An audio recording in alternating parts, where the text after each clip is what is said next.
This is the humeral external rotation test. Humerus is this upper arm bone, and in this test we're seeing how much it can rotate inside the socket as if it were rotisserie chicken in this external rotation fashion. I want you to understand that visual of rotisserie because we are really just assessing how much relative motion inside the joint we can spin versus the whole system moving, and I'll show you what I mean by that. Our relative motion is the rotisserie spinning inside, whereas if I wanted to go further, I could take the whole shoulder joint, attach it to the rib cage, and use the whole entire system, my entire body, to change shape and get it to go further. This is not what we want. So in this test, much like our internal rotation test, we're at these 90-degree angles, and the first thing we want to note is body position and shoulder position. If our shoulders are up, we do not want to jam them down because we want zero muscular-driven strategies. No muscles turning on and creating tension to provide us with a position.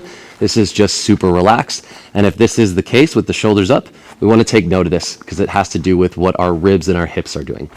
From here, on the left side, we're going back as far as we can, and we're maintaining this 90-degree angle.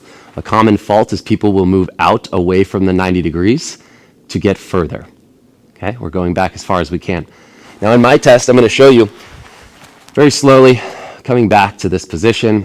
When I get to about here, I'm just going to let it hang. This is my end range for today. And I feel some tension on the front side, kind of holding my arm up. I'm not able to fully complete to the floor external rotation. But Gunther, you just did fully externally rotate to the floor. Well, this last portion from here to here was a muscular-driven strategy. I started to use my scaps and my muscles on the back side of the shoulder to force me down and use tension to get to position. Whereas this is just the natural hanging spot, and this is where I'm finished for my external rotation for the day. Another common fault to be aware of is when people move the elbow in a different position from that 90 degree off the shoulder. So if you're looking at me straight across, 90 degree, I want to make sure that this position of the elbow does not change, this position of the 90 degree does not change, and I'm being honest.